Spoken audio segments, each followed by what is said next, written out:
என் அன்பு செல்லமே, உன்னுடைய எண்ணங்களையும் கனவுகளையும் என்னிடம் வைத்துவிடு. முழு பொறுப்பையும் என்னிடம் தந்துவிடு. நான் உனக்கு எல்லாவற்றையும் தருகிறேன். யாரும் உனக்கு எந்த உதவியும் செய்யவில்லை என்று ஒரு பொழுதும் நினைக்காதே.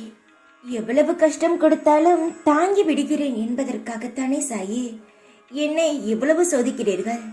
என்னால் இதற்கு மேல் தாங்க முடியாது.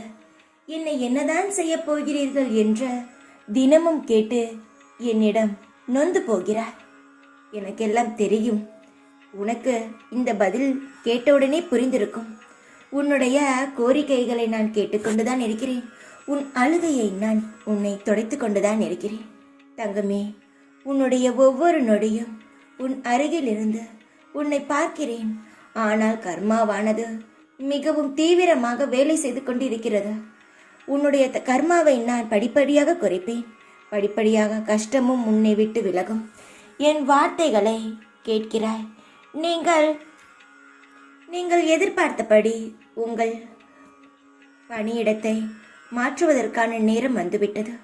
என் துவாரகா மாயே, ஒரு முறை வா. என் துவாரகா மாய் உனக்கு எல்லா லீலைகளையும் காட்டும். நிச்சயமாக சந்தோஷம் அடைவாய். தேவையானது நிச்சயம் கிடைக்கும். விரைவில் நீ வேண்டியதை என் கையிலிருந்தே பெறுவாய். நீ இழந்த எதுவாயினும் அதை உன்னிடம் கிடைக்க செய்வேன். உனது கண்ணீரை ஆனந்த கண்ணீராக மாற்றுவேன். தைரியமாக இரு. எப்பொழுதும் உன் கூடவே இருப்பேன் நான். ஓம் சாய்ராம்.